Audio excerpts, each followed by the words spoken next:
Welcome to the Lech Dich Parsha podcast, where we delve into the Torah's timeless wisdom and uncover uplifting and empowering lessons tailored to the challenges of our generation.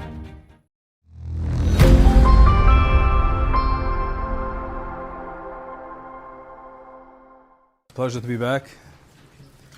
Tremendous chus. B'shus, my father, thank you for coming. And all the Hilig Yidden that we met before in the past, nice to see you. Anyone who's new, my name is Don Jarosho, and excited to hopefully share some words of chizik from the Parsha. So last time I came, I thought it was interesting. Literally right before I went to the Ribnitzer to daven. And, Credit card. Wow. A serious fan over here, the credit card story. It means a lot. You listen, you remember. The scammers never stop. I appreciate it. Credit card, very good. So it's interesting that I actually didn't have anything in store, anything interesting that happened. But right before I came here tonight, a few minutes ago, I was at a chasna at the atrium. And you always got to have the antennas on.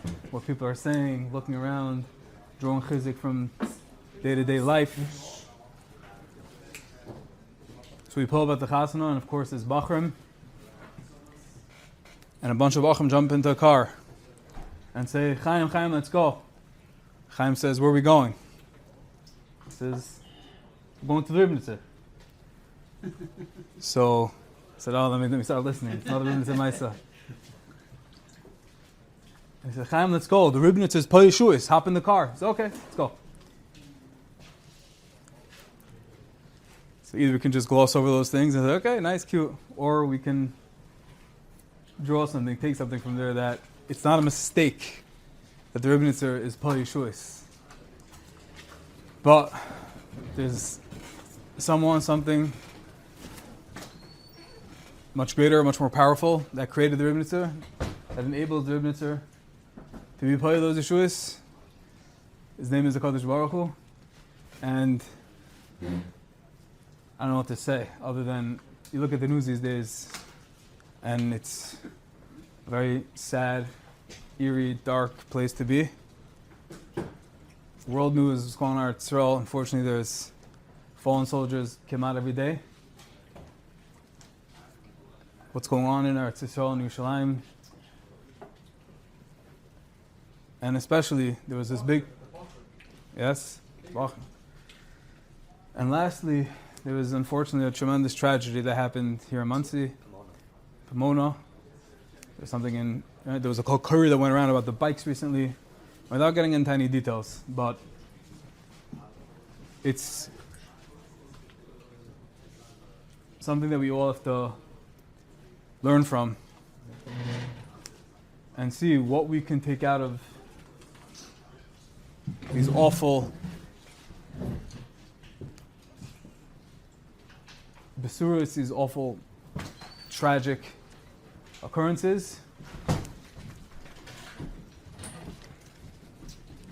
I wasn't sure where to start because there's really a lot to say. Low battery. You hit low power mode? Thanks. Or close? Either one. It says close. Close, perfect. Thank you. But I'm going to start with where I was today. So I was at the Ribnitzer, I was at the Chasna, I heard that. But I'm just going to share an experience because I'm just going where the heart takes me right now. So I went to Beha'aloscha with my mother today in Pomona. I came from Monsey, from Lakewood. And my mother said, did you hear what happened? I said, yes, heart-wrenching, awful, but... And she said, you know they live right here. I'm like, you know what, Ma, let's just hop in the car and go. And we went. And it was awful and heart-wrenching, and there's no words to describe the pain of these parents and avelos, young, fresh parents, Baruch Hashem, with other children, but just buried their child 24 hours before. And the father was sitting there, and the mother, and the father opened up after everyone said their, the Hamakam Menachem. And he just said, listen up. He said, of course we're shooken. Of course we have no words and we can't make heads or tails out of this. And he added, we can't understand why the situation, why the tragedy had to have taken place in such a tragic way. And he said, I don't understand. My wife doesn't understand. He said, why couldn't Hashem be geyser on this 8-year-old girl that she should have gotten sick? It would have been slow and expected, but instead it had to be literally from one second to the next. Why did it have to be in such a tragic, drastic way? And what he said was, I don't know. I don't know the answers. I'm shooken. And anyone who hears about this, who's also shooken, should just take the following message. This is him, this is not me. He said, just realize that we don't have the answers. Realize that we're here in a transient world. And we know there's a bigger picture. We know there's the Das Hashem Elyon. We know that somehow or another, Koman David Rachman Latav, and ultimately we're meant to somehow find the strength, find the silver lining, even in the darkest places in life, and attach ourselves to those, and slowly crawl out and become greater, elevated, and do more mitzvahs, and be more kavod shemaim. I was quite taken aback how it's possible. It's unfathomable that a person in such a situation, sitting fresh, with the most horrific gashes right into his everything, emotionally, physically, mentally, him and his wife, how he can utter these words. But we all know that's the truth. We all know that, yes, the Rebbe says Palishuis, but we all know that somehow or another we all come back right into the Eibishter. And with all of our sveikus and all of our problems, all of our uncertainties and challenges, and thousands of excuses and reasons why we can't, and why we're too low and we're too beaten, too bruised and banged up, we all know deep down in our heart that there's one address. And we know that that one address has all the answers and all the light and clarity resides over there. And even when it's so painful, and even when we don't have those answers, we go running back to Tati, we go running back to the Melech.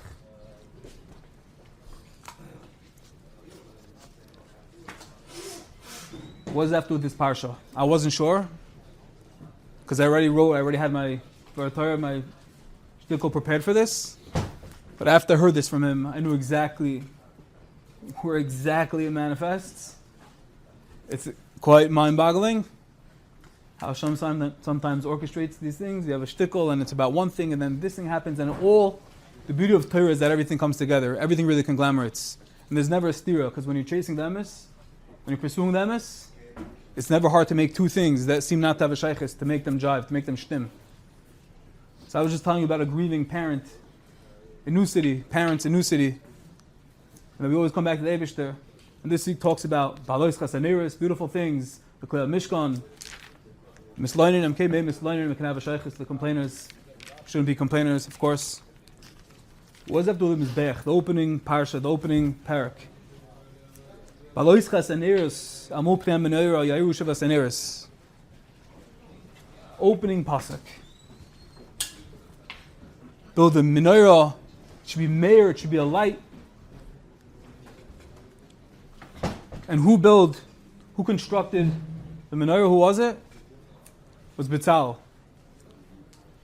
Betzalel ben Uri ben Chur. So there's an astounding medrash. The medrash tells us that it wasn't so simple that Betzalel should have been the one constructing the menorah. What happened? It says the Medrash, Vasisa menorah zav tar, Hashem said to Moshe Rabbeinu, make a menorah as avatar. But Moshe said, Amalai, Miksha Tasa menorah. What is it? Huh? He didn't know what it was. Exactly. He didn't know what it was. He forgot. Hashem gave him instructions. And the Medrash goes through a lengthy back and forth with Moshe Rabbeinu HaKadosh Baruch Hu.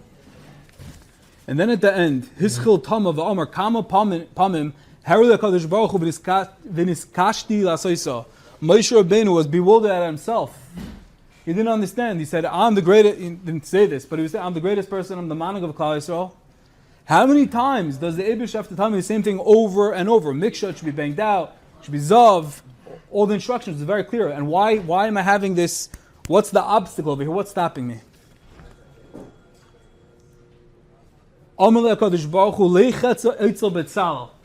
You can't do it? You can't figure it out? Go to B'Tzalel.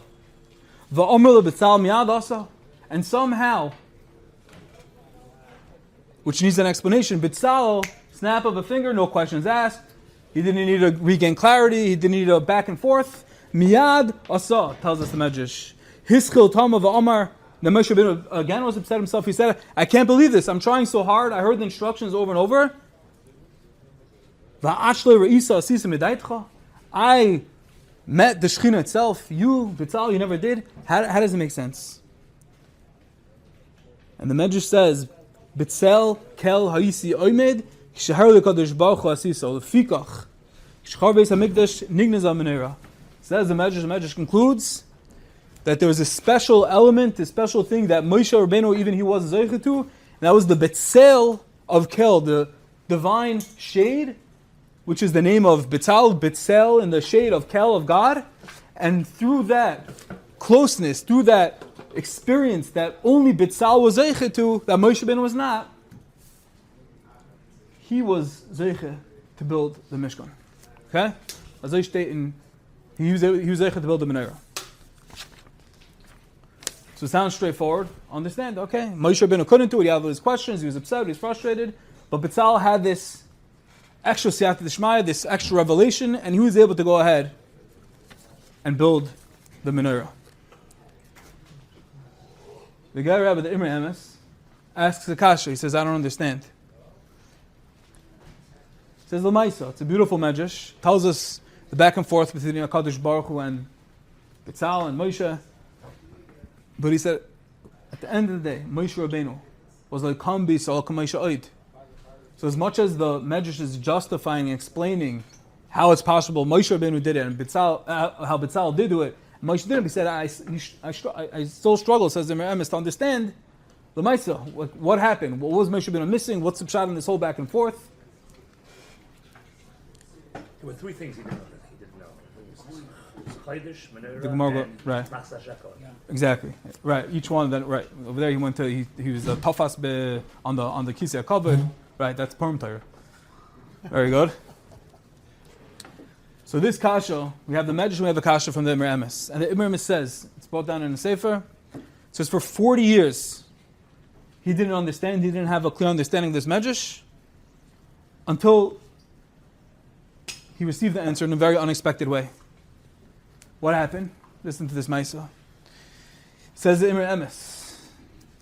He went to Warsaw to visit his son-in-law who went through a surgery. And there was a complication and something really went wrong. And the Imre Emes spoke to the doctor trying to figure out what's going to be, and the doctor felt an achrayas responsibility to explain why it went wrong. He felt, it was someone's life in his hands, and he didn't do as expected. So the surgeon said, let me explain to Imre Emes what's going on and why I couldn't perform peak performance. He started with a story. He said, once upon a time, there was a king and a princess, and they had this beautiful gem. But the stone, this gem, had one issue, one flaw with it. It was discolored. And they came to the leading experts in the kingdom, and they came to them, and they all said that the stain can indeed be removed. Problem is that everyone, all the misharsim, all the servants, no one was willing to perform the task of removing this discoloration from the gem. And what happened? With no choice, They found some off-market cutter who was able to scrape off very, very carefully, with precision, and they removed the discoloration from the gem. That was the first Maisa that the doctor told the Imre Emes. And then he said, I want to tell you one more thing, Imre Emes. There's a story with Napoleon, whose wife was experiencing tremendous difficulty with childbirth. And the leading midwives in Paris, they all came and tried to see what they can do, but they were all scared because this is Napoleon's wife. And the Empress, she said, you know what, with no other choice, we're just going to have to go to some peasant midwife. They called her in from the countryside, and miraculously, they were able to safely deliver the royal newborn. Said the doctor to the Imre Emes, the same thing is in your case. He said it was a routine operation. It wasn't a huge deal that I was supposed to do with your son-in-law. And typically, I can perform it with ease. But this time, when I saw who the patient was, understanding his lineage, understanding the Kedusha, even though he was a guy, and seeing the holy person that he was about to operate on, he said, I became very apprehensive and self-conscious, and I couldn't perform the way I normally perform. Zok the Imre Emes, you want to know what's pshat in this medrash? He said after 40 years of not having an answer, he said after speaking to this doctor, he said, then I understand. He said, then I thought of this medrash that bothered me, that baffled me for so long. He said, of course, Moshe Rabbeinu could have built the Menorah. But Moshe Rabbeinu was like, Kam Bisal Kam Moshe. There was no one like him. He was the holiest. He was the greatest ever. And because of his profound hakara, recognition, realizing the deep significance of the Menorah, what it represents, not just on a physical level, but even on a metaphysical level, all the deep inyanim of the Menorah, he was pashut intimidated by the Kedusha, by the magnitude of the task that was placed before him. And because of this fear, because of how much he knew, because of how acutely aware he was of the Kedusha of the Menorah, that prevented him from doing something he would have otherwise accomplished with ease. Bitzalel, says the Imre Emes, on the other hand, he was like the commoner. Not chas shalom to compare him, but he was a regular person in comparison to Moshe Rabbeinu. He did not have that same level of depth, of understanding of what the Menorah was. His view of the task of building a Menorah was very one-dimensional. And for that reason, it caused him less anxiety, it wasn't as daunting, and he was a better, more suitable candidate to build the Menorah even than Moshe Rabbeinu. So he's Dr. Imre Emes. He's saying Moshe Rabbeinu was too holy. He knew too much, he understood too much. His recognition of the Kedusha, understanding Hashem, and this mandate of building a Menorah that represented Ya'iru Shavas Aniris, all of this frightened him, just like the king with the gem that the doctor was so afraid to operate on to cleanse it out because he knew if he would mess up, he'd be done. He understood what it meant, majesty. He understood melucha. And just like the baby that wasn't able to be delivered for the princess. Why? Because they were afraid. They knew what it means, melucha, what it means to be a malka, what it means, majesty, what it means the continuity of the majesty. The doctors couldn't do it, and they had to get a regular commoner from the countryside in order to deliver the baby. So says the Imre Emes, that's exactly the same thing with Moshe Rabbeinu. Moshe Rabbeinu knew too much, he was too holy, and that stood as an obstruction. It was an obstacle that ultimately stopped him from being a candidate. They stood the right candidate for building the Menorah, and that's why it had to be put onto Bitzalel. And that's what it means in the Medrash. Moshe Rabbeinu was Tama alav. He was bewildered at himself. He was so upset, he was frustrated. He said, how could it be? I know so much. I appreciate Yiddishkeit so much. I spoke Pel Pei Melakim. I was the manig of Klal Yisrael for all of these years. I know everything. I know what they need. I know. But Tama Alav, it was so frustrating because he wanted to do it so badly, but at the same time, there was no one who knew better than him what the Menorah represented, and because of that, he couldn't do it, and it had to be deferred to Betzalel. So Boy said, what is this Medrash, what is this Pshat for the MS, which I think is a beautiful, marvelous Pshat, understanding the Medrash, what went on, Moshe Rabbeinu's frustration, and why Betzalel ultimately was able to pull through and build the Menorah. What does that have to do with us? I think the answer is very simple. The answer is that sometimes when we know too much, sometimes when we possess too much clarity, sometimes when we seek, we want to know the answers to everything, and we can't live with the questions, we can't live with the sveikus. Sometimes that's the biggest obstacle. And when we learn from Moshe Rabbeinu and Betzalel, the midah that Betzalel possessed, that I believe we have to learn from everything in the Torah. We have to learn how we are mishtayach to the Mizbeach, how we are mishtayach to the Menorah, how we can find the midah of Moshe Rabbeinu. But most importantly, in this week's parsha, where do we tap into? Where are we taking the midah of Betzalel and plugging it, inculcating it into our lives? And what Betzalel is teaching us, what we're learning from this medrash, is that sometimes less is more. Sometimes not understanding. Sometimes not having the deepest appreciation for something. Sometimes not knowing the Dasa L'Kim Elyon, which we'll never know, but sometimes we strive, we want to have answers for everything. That will be our greatest opponent, our greatest obstacle that will stop us in our avodah. Just trust. Haidu Hashem Kitayv. Haidu Hashem Kitayv. And I think going back to, there's so much going on in the world. And there's so many sveikus. And there's so many people wondering that have questions. But the answer is, sometimes we have to remind ourselves, Betzalel. We have to look at the Menorah. The Menorah was, what was it? Ya'iru Shivas Aneros. We have to look at the beautiful illuminating lights of the Menorah, and not just be illuminated and affected and be moved by the illumination of the lights, but the actual building of the Menorah.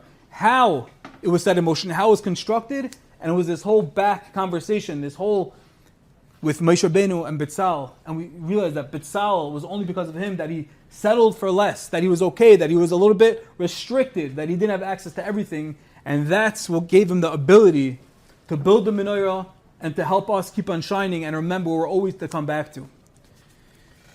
I saw this unbelievable line that I think is really just so important, ties right into this. It's a line from Werner Heisenberg. Have you heard of him? Unbelievable. One of the Heisenberg principle. I don't know if this is it, but Werner Heisenberg says like this. He says, the first gulp from the glass of natural sciences will turn you into an atheist. But at the bottom of the glass, God is waiting for you. What that means, I'll say it again. The first gulp from the glass of natural sciences will turn you into an atheist. But at the bottom of the glass, God is waiting for you. What does that mean? You like it? It's all God in the end. That when a person first begins studying science, many things that were mysterious become explainable. He understands how to make an atom bomb. He understands how to blow up the world. He understands revolution. He understands how everything happened. But then, what happens, unfortunately, is that when a person goes deeper into the science, they encounter increasingly fundamental questions. Why do the laws of nature exist? Why is the universe ordered in a way that can be understood? Why do mathematics describe reality so effectively? Why everything? Why? There's no answers. Why is there something rather than nothing? When you get to the bottom of the glass, we realize that God is waiting at the bottom. And no matter what life throws us, when sometimes we want to understand everything, we want to understand all the scientific gases, we want to understand how everything works. Yeah, sometimes it can be comforting, we can have nuchas and nefesh, but sometimes too much we're just going to bump into a wall with no answers and realize there's only an Eibishter. I bumped into a guy this week, and I think this really encapsulates it all, and it's a person that's not just saying it, not just thinking it, but he's actually wearing it on his shirt. A guy in Lakewood walked into his office this week, had a talk with him, and I see on his shirt it says error. And I'm wondering, like, why, what's up with the shirt? Why are you saying error? Like, it's a very off-putting thing, like when you encounter people, this is error. Like, did I make a mistake by looking at you? It was a t-shirt, it said error, and I'm like, is this your brand? He's like, listen. He said, this isn't my only shirt. He said, I custom make all my shirts. It says error over here, error on the back. Everything is one big error. And he said, what's the pshat? He said, because I always want to be reminded, and I always want people to be reminded that the second you start thinking, the second you start making cheshbonos, the second you start seeking all the clarity and all the answers, it's one big error. Be happy with what you understand. It's hard, it's difficult, and life can be very challenging at times. But the second you start thinking too much, it's an error. Stop. Think about the Eibishter. Think that we don't have all the answers. Think that Bitzal, the only reason he merited making the Menorah was only because he was limited. And sometimes limitations are the key to success. At another unbelievable line. Be a tam. Be happy. Something simple. Understanding. Nuchas HaNefesh. I met a guy today who had every reason to give up on life. Every reason to be sad. Every reason to be depressed. And by the way, this wasn't the guy who was sending Shiva. It's not a funny thing, but I came out and there was this other guy who, I don't want to go through all this sorrows. I was just being a listening ear as an old friend I haven't seen in a long time. And I'm like, how you doing? And he says, I'm doing great, with a big smile. He said, wow, I'm so happy to hear that. Like, what do you do? Like, I do nothing. I'm like, what do you do? Like, I'm being 100% honest with you. I do nothing. I said, you used to have like a restaurant. He said, yeah, I used to have a bunch of restaurants. I used to do a lot of things, and now I do nothing. I said, does your wife work? Like, my wife does nothing. So I said, can you explain? So I'll tell you. He said, I tried everything. Everything failed. He said, the only thing I have left is a Kadosh Baruch Hu. And now I have everything. He said his baby, he's taking his 9-month-old baby tomorrow. Today is Thursday, Friday morning. You know what he's going with his baby? To be tested for cancer. What? And this is a person who's telling me he has everything. And he said it when he got the call from the doctor that they're afraid that his 9-month-old baby, who has terrible, terrible genetic diseases, and they called him and said, we think your baby has cancer. You know what he said? You know what his reaction was? He laughed. He couldn't stop laughing. Because he knew that nothing, it's all the Eibishter. And nothing can affect him. And this is a regular guy. I promise you. Regular guy who right out of the street. With a real story. With the real package. And real bitachon. There's a quote that goes as follows, just to wrap it up, that I think will really capture everything. Something we should never forget. The quote goes as follows. The clock is broken, I'm just letting you know. Okay, we've done it. No, it's broken. That is... Oh, it's working. Looks like it's fine. Lizman. Lizman. Oh, so okay, I have a lot to... Let me tell you this. This is unbelievable gedank. Okay? Just close your eyes for a second and put your mind, think about it for a moment. Really tough day. Parnasa is not great. Didn't close the right deal. Someone ticked you off. Someone ignored you. Something happened in Shalom Bayis, your kid, a doctor. Rough day. But says the quote. During those times, close your eyes and recognize that there are thousands of people that pray every single day to be going through and have the exact package that you have and that you're going through. Let that sink in. Just when you think you can't handle it anymore, close your eyes, as Michael Safdie talks about all the time. More haidah, more thanks. The second you think it's not working, the second you think you're broken, Shar B'tachon. Shrais this all day. You're all bruised and banged up, his signature words. Stop complaining. Start looking at the Eibishter without all the answers, without asking why, who, where, when, and just look at everything. Look at your fingers. Look at your eyes. Look at your feet. Look at where you are. If you have children, if you have a wife, all the toiv, and realize that Hashem can flip anything around. That there's no shortage. I was talking to another guy the other day, yesterday. I said, how are you? What's going on? I said, Baruch Hashem. I said, can I talk to you about business for a second? He says, yeah. He says, I just want to let you know. He says, if you know how I can get $25 million, that would be a huge help. But he said, otherwise I'm happy to talk. I said, okay. So can I just ask you, how are you?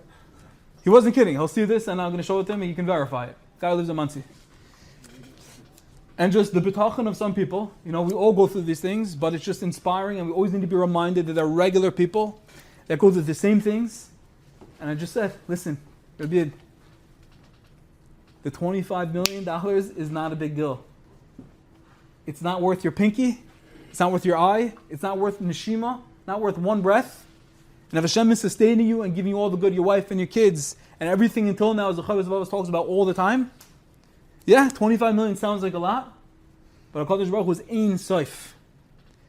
And when we realize, and we believe the Ein Sof, we realize that Hashem is not capped, then we'll be able, it becomes a reality, and we'll be able not just to accept, but to embrace the fact that whatever it is that we're going through, we don't have the answers.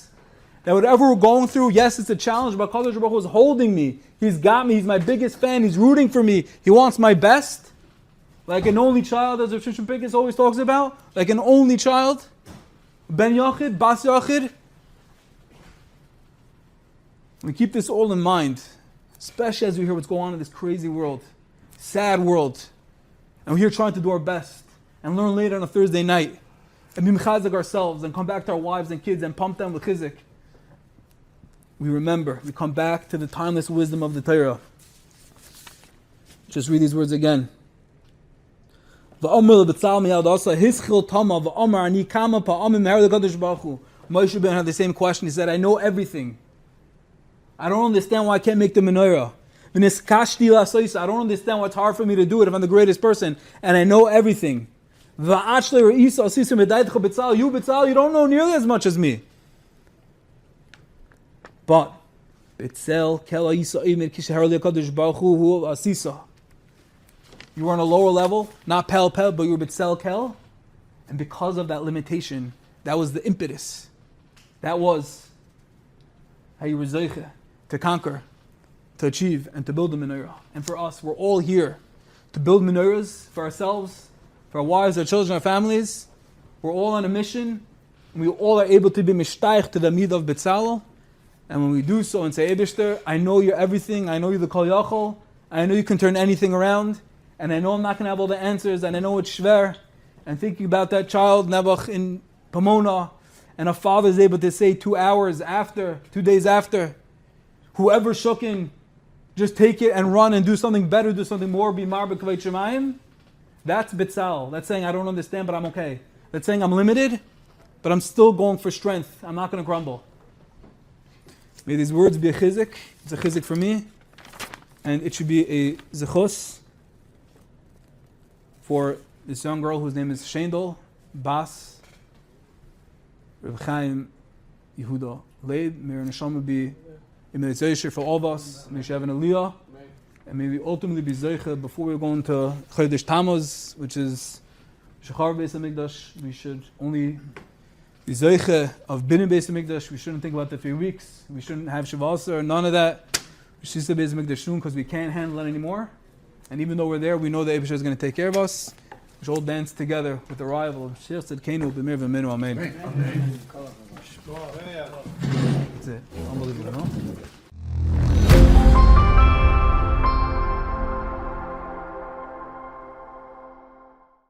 I thank each and every one of you for listening. I hope you enjoyed and I wish you a wonderful Shabbos.